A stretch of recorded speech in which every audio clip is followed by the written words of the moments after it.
Welcome back to another Soccer Down Here 101. I'm Jason Longshore, and we're going to talk about numbers for positions. This is one of the more complicated things if you're new to the game, and with Atlanta United we talk about it a lot because of how their midfield plays.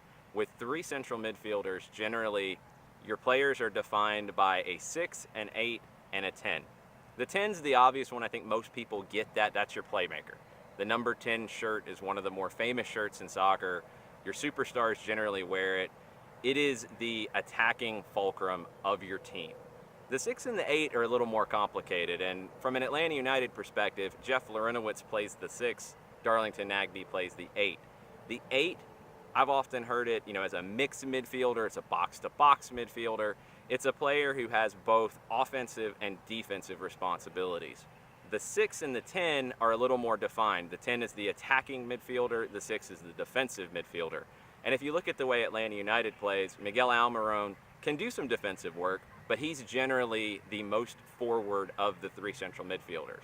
Jeff Larentowicz is generally the more defensive of the three central midfielders.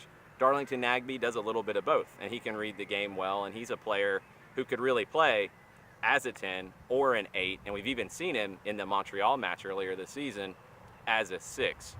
There's other formations that get numbers, but it's not as clear-cut, especially in the way U.S. soccer is defined now in terms of how those numbers correspond to positions. The other one that's probably the most appropriate is the number 9. That's your center forward.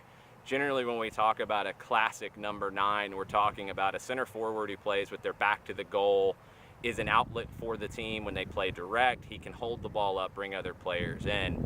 But from an Atlanta perspective, the 6, the 8, the 10 are really important designations, and Atlanta's lucky to have those designations and players who can play those very defined roles in Tata Martino's system. That's another Soccer Down Here 101. Jason Longshore, I'm out.